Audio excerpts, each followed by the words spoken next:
राजनगर में महिला वीडियो को आक्रमण घटना कार्यानुष्ठान दाबी होइछि 6 दिन हो गलानी किंतु ब्लॉक ऑफिस रे पड़ी ताला सरकारी कार्य ठप हो जाइए।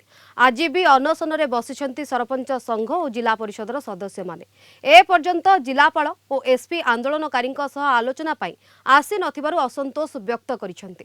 गत शुक्रवार दिन महिला वीडियो तिलोत्तमा पृष्टि उपरे बीजेपी नेता ललित बेहेरा और तांको समर्थक संघबद्ध भाव में आक्रमण करथिले। यार सीसीटीवी वीडियो लोकलोचन को आसिबा परे आरंभ होइतिला प्रतिवाद।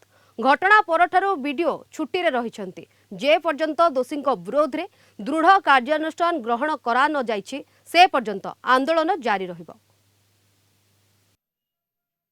आज्ञा आज की 5 दिन हो गला आसामी की अरेस्ट करा जाऊ नहीं आम अनशन गणधारणा आसी 3 दिन हो गला सरकार सब किछि बुझी सब किछि जानी चुप रही जेपर्यंत आसामी की अरेस्ट करा नहीं जाइछि दोषी की दंड न दिया जाइछि से पंचायत समिति ये जनप्रतिनिधि सरपंच सभ्य जिला परिषद आम सहसाथी माने ये आंदोलन चाली रहिबो।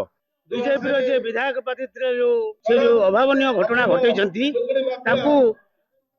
आम निंदा करछु सांसद महोदय को निवेदन करछु किंतु जदि ये घटना सांसदीय क्षेत्र में राजनगर ब्लॉक अभावनीय घटना घटे किंतु से निंदा करूना ना सहयोग कर